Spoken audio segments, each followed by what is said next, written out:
नमस्कार साथियों, आप सभी का फिर से स्वागत है डीएलएड एकेडमी पर। आज से हम शुरू कर रहे हैं इंग्लिश टीचिंग मेथड्स। यह पहली क्लास है जो हम आपको समझा रहे हैं। पहली क्लास में हम ऑफिशियल सिलेबस की जानकारी लेंगे और साथ ही में एक छोटा सा बिंदु भी हम यहाँ पढ़ेंगे। अगर आप कहेंगे कि सर आप जो पढ़ा रहे हैं वो हमें समझ में आ रहा है या उस पढ़ने के बाद हम आगे अपने जो प्रश्न हैं वो कर पा रहे हैं, तो ही मैं इस क्लास को आगे कंटिन्यू रखूँगा, ताकि आपको भी इससे हेल्प हो जाए और मुझे भी सीखने को नया मिल जाएगा। तो शुरुआत इसी ऑफिशियल सिलेबस को जानकर करते हैं।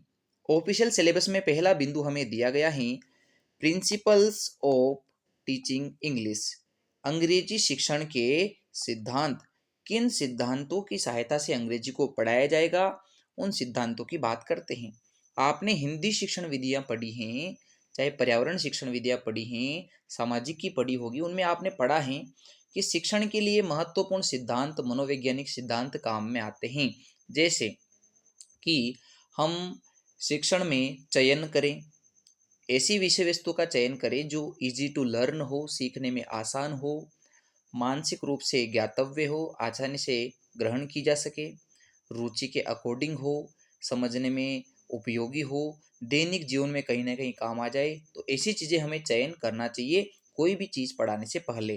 तो रुचि का सिद्धांत है, फिर इसके अलावा चयन का सिद्धांत है, अभिप्रेरणा का सिद्धांत है, भाषा कौशलों का सिद्धांत है। तो कई सारे महत्वपूर्ण सिद्धांत होते हैं जो शिक्षण में यूज होते हैं और वो आपको बस अंग्रेजी में पढ़ने हैं। जो हिंदी में है वही सिद्धांत अंग्रेजी में भी हैं, बस उसका ट्रांसलेशन आपको बाइलिंगुअल तरीके से समझना होगा, हिंदी से अंग्रेजी में उसे समझना होगा। अगला हमारे पास बिंदु है कम्युनिकेटिव इंग्लिश लैंग्वेज टीचिंग, बोले तो सीएलटी। सीएलटी एक पढ़ाने की अप्रोच है और इस अप्रोच के बारे में आपने बीएसटीसी सेकेंड ईयर में भी पढ़ा है।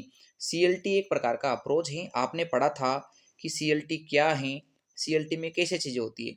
अगर नहीं भी पढ़ा है तो कोई बात नहीं है, आपको मैं अच्छे प्रकार से समझाऊंगा और इतने अच्छे प्रकार से समझेंगे कि आपको नोट्स बनाने भी नहीं है, आपको फ्री पीडीएफ दी जाएगी। साथ ही में आपको केवल रीडिंग करनी है कि कौन कौन से ऐसे बिंदु हैं, महत्वपूर्ण लाइंस हैं जो सीएलटी के लिए काम में आती हैं, तो वो देख लेंगे। आगे बात करते हैं अगले बिंदु की। अगला हमारा बिंदु रहेगा मेथड्स ऑफ टीचिंग इंग्लिश। अंग्रेजी के कौन कौन सी शिक्षण विधियां हैं या अंग्रेजी तैयारी कराने के, अंग्रेजी पढ़ाने की कौन कौन से मेथड्स हैं, वो हमें बताने हैं। जैसे आपने पढ़ा है आगमन विधि, निगमन विधि। तो ये जो विधियां होती हैं हम पढ़ते हैं, प्रत्यक्ष विधि हैं, व्याकरण अनुवाद विधि हैं, वो भी अंग्रेजी में भी चलती हैं। तो बस इतना समझिए कि जो आपने हिंदी पढ़ी हैं वही अंग्रेजी में भी हैं। कुछ एक दो चीज़ें यहाँ थोड़ी सी आपको अलग से पढ़नी होती है, वो साथ के साथ हम चर्चा कर लेंगे। तो यदि आप ये मैं अंग्रेजी की जो शिक्षण विधियाँ पढ़ा रहा हूँ अच्छे से पढ़ लेते हैं, तो हिंदी की शिक्षण विधियाँ भी यहीं से तैयार हो जाएगी। क्यों? क्योंकि शिक्षण के सिद्धांत हिंदी में भी होते हैं। सीएलटी जो है हम अंग्रेजी में यूज करते हैं, पर जो अंग्रेजी की शिक्षण विधियां हैं वो हिंदी में भी प्रयोग होती है, तो इनमें ज्यादा अंतर नहीं है। बात करते हैं भाषा को सीखने में जो समस्या आती है उसके बारे में। तो अगला हमारा बिंदु रहेगा डिफिकल्टीज इन लर्निंग इंग्लिश। अंग्रेजी को सीखने में कौन कौन सी कठिनाइयां आती हैं उनके बारे में भी हमें बताना है। साथ ही में एक छोटा सा बिंदु इसी के साथ अटैच किया गया है और उस बिंदु का नाम है रोल ऑफ होम लैंग्वेज। मातृभाषा का क्या रोल होता है, क्या इम्पोर्टेंस है, जो हम घरेलू रूप से यूज करते हैं क्षेत्रीय मातृभाषा, ये हमारे दूसरी भाषा को सीखने में यानी कि टारगेट लैंग्वेज को सीखने में किस प्रकार से यूजफुल हैं, ये भी हमारे काम आएगा। साथ ही में एक और बिंदु इसमें दिया गया है मल्टीलिंगुअलिज्म। मल्टीलिंगुअलिज्म का मतलब होता है बहुभाषावाद या बहुभाषिकतावाद। एक व्यक्ति की एक ऐसी एबिलिटी कि जिसके कारण वह दो या दो से अधिक भाषाओं का ज्ञान रख पाता है, बहुभाषिकतावाद व्यक्ति कहलाता है। अब हम बात करते हैं अंतिम बिंदु की। अंतिम बिंदु हमारा रहेगा मूल्यांकन से संबंधित, जिसमें हमें मेथड्स ऑफ इवेल्युएशन, बोले तो मूल्यांकन की विधियां प्रविधियां पढ़नी है, किन किन विधियों से मूल्यांकन होता है वो पढ़ना है। साथ ही में यदि कोई बच्चा कमजोर है तो उसके लिए रेमेडियल टीचिंग होती है, उपचारात्मक शिक्षण होता है। तो ये खास 5-6 बिंदु हैं जो आपको अंग्रेजी की टीचिंग मेथड्स में पढ़ने हैं। तो ये तो हो गई हैं सिलेबस की बातें। और ये जो सिलेबस हमने देखा है ये ऑफिशियल सिलेबस है जो आपको लेवल 1 के लिए पढ़ना है। अब आज हम शुरू कर रहे हैं। मैंने आपसे कहा था कि मैं डेमो के रूप में प्रेजेंट करूंगा आपके सामने कि एक छोटा सा बिंदु आप समझ जाओ। इससे आपको ये भी अंदाजा लग जाएगा कि क्या आपको मैं सिखा सकता हूँ, क्या मैं उतना कैपेबल हूँ जो आपके लेवल 1 में अगर प्रश्न आए तो वो बाहर न जाए और वो गलत भी ना हो। तो शुरुआत का बिंदु हमारा था प्रिंसिपल्स ऑफ टीचिंग इंग्लिश, अंग्रेजी शिक्षण के कौन कौन से सिद्धांत हैं और उनमें से एक सिद्धांत को मैं अभी आपको पढ़ा रहा हूं और वो सिद्धांत हैं चयन का सिद्धांत, बोले तो प्रिंसिपल ऑफ सिलेक्शन। किस प्रकार की विषय वस्तु का चुनाव हमें पढ़ाते हुए करना है तो उसके बारे में हम जानकारी लेंगे, पहले पढ़ेंगे और फिर उसको समझेंगे। तो आपको ध्यानपूर्वक सुनना है और जो मैं बोलूं केवल वही मन में गुनगुनाना है। जैसे यहाँ लिखा हुआ है, it is about carefully choosing. इसमें बताया गया है कि हमें ध्यानपूर्वक चूज करना है वॉट लैंग्वेज मटेरियल्स, कि कौन कौन सी लैंग्वेज भाषा के ऐसी चीज़ें हैं जो कि पढ़ाई जाएगी, to teach such as grammar, जिसमें ग्रामर भी हो सकती हैं, वोकेबुलरी, वोकेबुलरी का मतलब शब्दकोश भी हो सकता है, एंड स्ट्रक्चर की लैंग्वेज किस संरचना से होकर गुजर रही हैं, बेस्ड ऑन लिमिटेड टाइम। और ये जो चयन का सिद्धांत होता है इसमें टाइम भी लिमिटेड होता है, एंड स्टूडेंट्स नीड, और वो जो चीज़ें होती हैं लिमिटेड टाइम पीरियड में वो बच्चों की आवश्यकता के अनुरूप होती हैं। तो मतलब क्या हुआ कि ये जो चयन का सिद्धांत है इसमें आपको कुछ खास बातें याद रखनी है। नंबर एक, हमें केयरफुली चूज करना है, ध्यान पूर्वक चूज करना है, चयन करना है किस चीज का, कि भाषाई पदार्थ, भाषाई कौन कौन सी चीजें हैं जो हमें पढ़ानी है। जैसे कि उसमें ग्रामर कैसी होनी चाहिए, वोकेब कैसी हो, वोकेबुलरी शब्दांश कैसे होना चाहिए, और उसका स्ट्रक्चर कैसा होना चाहिए ग्रामर के अलावा, तो वो हमें यहाँ ध्यान देना है। तो यदि हम ध्यान पूर्वक ग्रामर, वोकेब, स्ट्रक्चर आदि पर विशेष ध्यान देते हैं, उनको लिमिटेड टाइम पीरियड में स्टूडेंट की आवश्यकता के अनुरूप सेलेक्ट करते हैं, तो यही चयन का सिद्धांत है कि एक टीचर को ध्यान पूर्वक चूज करना चाहिए लर्निंग मटेरियल को, और लर्निंग मटेरियल में विशेष रूप से ग्रामर, वोकेब और स्ट्रक्चर कैसा रहेगा इसके बारे में उसको ध्यान पूर्वक सोचना है, और बच्चों की आवश्यकता के अनुरूप कम समय में जो चूज किया गया बिंदु है उसे पढ़ाना है। क्यों? क्योंकि एक शिक्षक कभी भी एक क्लास में संपूर्ण चीज को समझाने में असमर्थ रहता है, और यदि ज्यादा हो जाएगा तो भी बच्चा समझ नहीं पाता है, क्योंकि ज्यादा बड़ी क्लास जो है बच्चे उसमें बोर हो जाते हैं। इस वजह से सेलेक्टेड मैटर को सेलेक्टेड लिमिटेड समय में ही पढ़ाना होता है। इसलिए एक लाइन आपको इसमें याद रखनी है। वो लाइन क्या है? लाइन है, a teacher must be careful. एक टीचर को केयरफुल होना चाहिए किसके बारे में? About the criterion of selection, selection के चयन के मानदंड से संबंधित।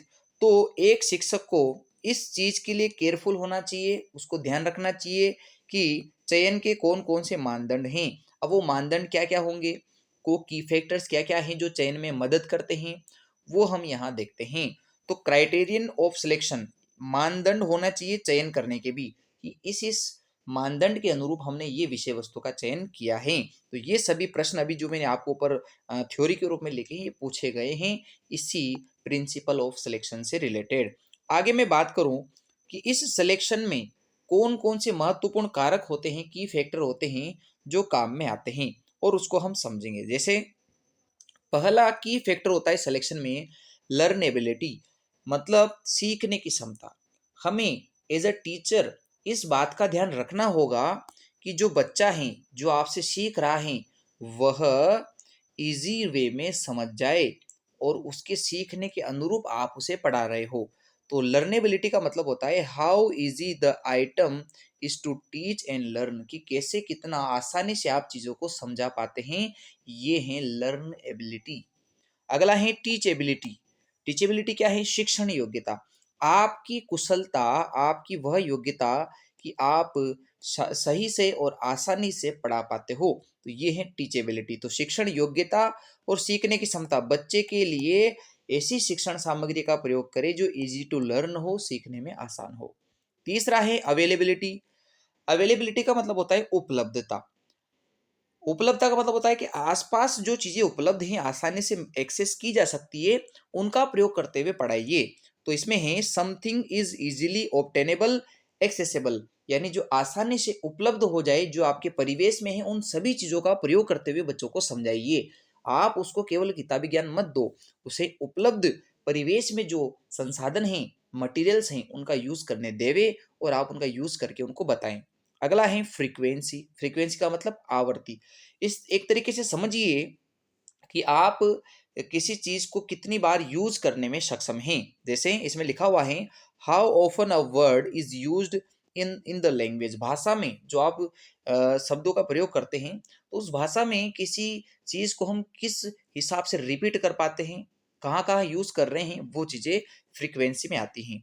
आप ऐसे शब्दों का प्रयोग करें पढ़ाते वक्त जो ज्यादा जगह यूज होती हैं। जैसे मैं यूज कर रहा हूँ इज का, तो इज का आप ज़्यादा से ज़्यादा सेंटेंस में यूज़ करिए, ताकि बच्चे को इज का जो मीनिंग है या जो डेली लाइफ में क्या यूज़ है वो समझ में आए।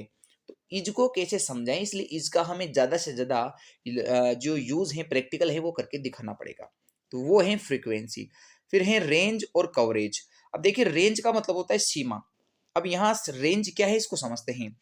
The number of different context in which an item can be used, कि अलग अलग संदर्भ में एक चीज को हम कैसे यूज कर सकते हैं। ये तो है रेंज, कि हम अपनी क्षमताओं से हम हमारी लिमिटेशंस को देख सकते हैं कि हम किस सीमा तक, किस रेंज तक जाकर बच्चे को अलग अलग संदर्भ से बच्चे को समझा सकते हैं। दूसरा है कवरेज, बोले तो व्याप्ति, कहाँ तक चीज व्याप्त है उसके बारे में। जैसे the number of different meanings an item can convey, एक चीज, एक शब्द कितने प्रकार के अर्थ रख सकता है, उसमें वो चीज कहलाती है कवरेज। जैसे मैं नाम लू फ्रूट, मैं यहाँ बात करता हूँ फ्रूट। अब फ्रूट में मैं मैंगो भी कह सकता हूँ, मैं एप्पल भी कह सकता हूँ, मैं बनाना भी कह सकता हूँ। यानी मैं अगर फ्रूट शब्द बोल रहा हूँ तो फ्रूट के कवरेज या रेंज बहुत सारी है। जो फ्रूट हैं, इसकी रेंज या कवरेज ज्यादा है। क्यों है? क्योंकि फ्रूट बोलने में तो एक शब्द है, पर इस फ्रूट में बहुत सारे एक ही प्रजाति के आइटम्स जो हैं इंक्लूड हो रहे हैं। तो ये है रेंज और कवरेज। अगला हमारे पास है रिलेवेंस। रिलेवेंस का मतलब होता है प्रासंगिकता। चीजें प्रासंगिक होना बहुत जरूरी है। क्यों? कि पढ़ क्या रहे हैं, समझ क्या रहे हैं, तो ऐसा नहीं होना चाहिए। जो पढ़ रहे हैं वही समझे, यानी कि रिलेवेंट चीजें होनी चाहिए। तो जो शिक्षण की सामग्री है वो रिलेवेंस होना चाहिए। अगर आपके पढ़ाई गई चीज में या मैं जो पढ़ा रहा हूँ उस चीज में आपका संबंध उस चीज से नहीं है, या जो मैं पढ़ा रहा हूँ वो संबंधित चीज पेपर में नहीं पूछी जाएगी, तो फिर उसकी प्रासंगिकता, रिलेवेंस खत्म हो जाएगी। इसलिए रिलेवेंस बहुत जरूरी है। Important to the matter at hand, जो हमारे हाथ में है वो चीजें महत्वपूर्ण है, तो उनको उनकी प्रासंगिकता को ध्यान से देखना है कि जो पढ़ें वो पेपर में अकॉर्डिंग पढ़े, सिलेबस के हिसाब से पढ़े। लास्ट में है इंटरेस्ट। देखो, बिना रुचि के तो आप सिखा नहीं पाओगे। पहले बच्चे की रुचि को जागृत कीजिए क्लास के अकॉर्डिंग, ताकि वह आपकी क्लास देखने के लिए बाधित हो सके, उसको उस क्लास में मजा आए, वो रुचि से उसमें पढ़ने आए। तो इसमें है according to the student interest, कि बच्चों के रुचि के अनुरूप क्लास होना चाहिए। आज मैंने एक निर्णय लिया कि मैं आपको क्या पढ़ाऊंगा, इंग्लिश के टीचिंग मेथड पढ़ाऊंगा, और मैं डायरेक्ट पढ़ाने लग जाऊं, तो इससे क्या नुकसान होगा? इससे नुकसान ये होगा कि आप पढ़ना तो शुरू कर देंगे, आप में से अधिकांश विद्यार्थी, पर उनको ये नहीं पता कि मैं कौन सा बिंदु पढ़ रहा हूँ, किस में से क्या पूछा जाएगा, कौन कौन से बिंदु हैं जो हमारे सिलेबस में हैं। तो पहले मैंने सिलेबस डिस्कस किया, फिर उसके बाद आपको मैंने मेरे हाथों से डिजाइन किए हुए नोट्स पढ़ाए हैं।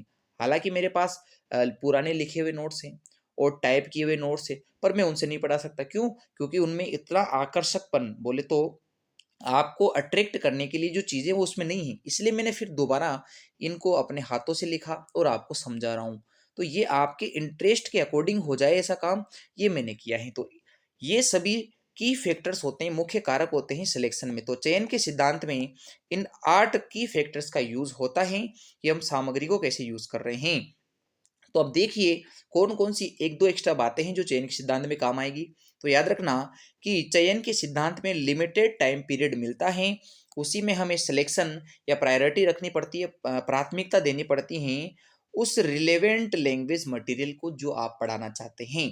या फिर देखिए इसमें एक चीज़ और है, the first requisite of good teaching, यानी कि एक अच्छे शिक्षण की, एक शिक्षण बिंदु की पहली या सबसे प्रमुख अपेक्षा या प्रमुख मांग कौन सी है, वो है सिलेक्शन ऑफ एप्रोप्रिएट मटेरियल, उपयुक्त सामग्री का चुनाव हो सके, यही एक अच्छे शिक्षण की पहली मांग होती है, पहली रिक्विजिट होती है। तो आप समझ गए होंगे कि एक अच्छे लेसन प्लान से क्या अपेक्षा की जाती है, कि उसमें अच्छे प्रकार से चयन किया जाएगा उपयुक्त सामग्री का।